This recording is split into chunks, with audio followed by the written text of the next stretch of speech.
Hi friends, welcome back to my channel. আমার পেজে আপনাদের সুস্বাগতম। হ্যাঁ, প্রতিদিন কিছু না কিছু তো বানাতেই হয়। সেজন্য এটা সকালবেলার জন্য নয়, এটা সন্ধ্যাবেলার জাস্ট টিফিন। হ্যাঁ, ওয়েদার যেহেতু নরম হয়ে গেছে, নরম ওয়েদার বলতে বৃষ্টির জন্য যে একটা ঠান্ডা পরিবেশ তৈরি হয়েছে, তার জন্য আজকে একটু নিরামিষভাবে চাউমিন বানানো হবে। নিরামিষ কেননা আজকে আমরা মেয়েরা মা মঙ্গলচণ্ডীর ব্রত করেছি, যেহেতু মঙ্গলবার। সেজন্য আজকে ভাবলাম সন্ধ্যাবেলায় যেহেতু অন্য কিছু খাওয়া চলবে না, সেহেতু নিরামিষভাবে একটু চাউমিন বানিয়ে খাবো। সেজন্য পেঁয়াজ রসুন এসব না দিয়ে শুধুমাত্র আদা আর সমস্ত সবজি যে কুচানো আছে সেগুলো দিয়ে চাউমিন বানাবো। জলের মধ্যে একটু সামান্য তেল দিয়ে চাউমিনটা ভালোভাবে সেদ্ধ করে নেওয়া হলো। তারপর ঠান্ডা জল দিয়ে চাউমিনটাকে একটু ধুয়ে নেওয়া হবে, তাহলে তার মধ্যে কোনো চ্যাটচ্যাটে ভাব থাকবে না, চাউমিনটা খুব সুন্দর ঝরঝরে থাকবে। তারপর আবার যেহেতু পেঁয়াজের কোনো গন্ধই থাকবে না, কড়াইয়ে তেল দিয়ে জিরে ফোড়ন দিয়ে দেওয়া হবে। তারপরে ভালোভাবে সবজিগুলো খুব সুন্দর করে নেড়েচেড়ে ভেজে নেওয়া হবে। হ্যাঁ, সবজিগুলো ভেজে নিতে হবে, কেননা সবজিগুলো যেহেতু একেবারেই কাঁচা। আলু, বিনস, গাজর এই সমস্ত সবজিটাই কাঁচা। দেখুন, স্বাধীনতা দিবসের তো আর বেশি দেরি নেই, সেজন্য গেরুয়া সাদা সবুজের মিশ্রণ কড়াইয়ের মধ্যেই দেখতে পাওয়া যাচ্ছে। কত সুন্দর লাগছে না দেখতে!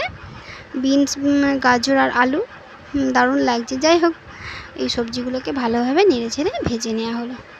যেহেতু কাঁচা সবজি সেদ্ধ হতে একটু দেরিই হবে, সেজন্য ভাবছি একটু ঢাকনা দিয়ে ঢেকে দিয়ে একটু জল দিয়ে সামান্য একটু নুন দিয়ে ঢেকে দিলে তাড়াতাড়ি সেদ্ধ হয়ে যাবে।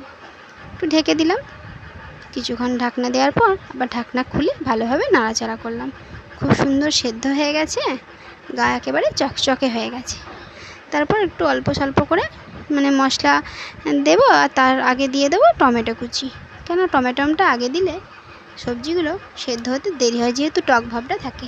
বড়দের কাছ থেকে এটাই শেখা। তারপরে গুঁড়ো মশলা সামান্য কিছু কিছু করে দিয়ে দেবো, কেননা বাড়ির তৈরি চাউমিন একটু হলুদ না দিলে হয়? রেস্টুরেন্টে তো হলুদ দিয়ে চাউমিন খাওয়া হয় না, সোয়া সসের কালো মিশ্রণ দিয়েই খাওয়া হয়। বাড়িতে একটু হলুদ চাউমিন, তার সঙ্গে বাদাম ভাজা। যেহেতু বাদামটা আগে ভেজে নেওয়া হয়নি, পাশে বাদামটা কড়াইয়ে করে ভেজে ওর সঙ্গে মিশানো হচ্ছে। তারপরে আবার সমস্ত মশলাটাকে সবজির সঙ্গে ভেজে নেওয়ার পর চাউমিন সেদ্ধগুলো দিয়ে ভালোভাবে অনেকক্ষণ ধরে নাড়াচাড়া করে ভাজা হবে। চাউমিনটা একটু ভাজা ভাজা না হলে ভালো লাগে না, পুরো চাউমিনটাকেই অনেকক্ষণ ধরেই ভাজতে হবে। প্রত্যেকটা চাউমিনের গা যেমন একটু খড়া খড়াভাবে ভাজা হয়, তাহলেই স্বাদটা বেশি হবে। তারপরে যেহেতু নিরামিষ, সুন্দরভাবে ভাজলেই, হ্যাঁ, এতে একটু তেলটা বেশিই লাগে, তেল চুকচুকে হতে হবে, তারপরে ভালো লাগবে। যাই হোক, অনেকক্ষণ ভালোভাবে নেড়েচেড়ে নেওয়ার পর চাউমিনটা সেদ্ধ করার পর তারপরে আবার সমস্ত চাউমিনটা দিয়ে দিলাম। তারপরে ভালোভাবে ভেজে নিচ্ছি। তারপরে আবার ওর সঙ্গে মিশিয়ে দেবো চাউমিনের যে মশলা থাকে, আর একটু সবজি মশলাও দিয়ে দিলাম বাড়ির। ভালোভাবে নেড়েচেড়ে নেবার পর চাউমিনটা প্রায় রেডি হয়ে এসেছে। এরপরে যেহেতু অনেকজন মেম্বার, সেহেতু অনেকগুলো প্লেটে আবার ভাগও করতে হবে। দেখতে কত সুন্দর হয়েছে দেখুন বন্ধুরা।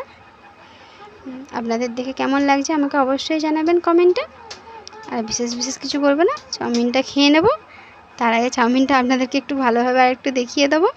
হ্যাঁ, সস দিয়ে বেশ ভালোভাবেই খাওয়া হচ্ছে। বাই বন্ধুরা, বিশেষ কিছু বলছি না। আমার চ্যানেলটিকে ভালোভাবে লাইক, কমেন্ট, শেয়ার করবেন। Bye, good night.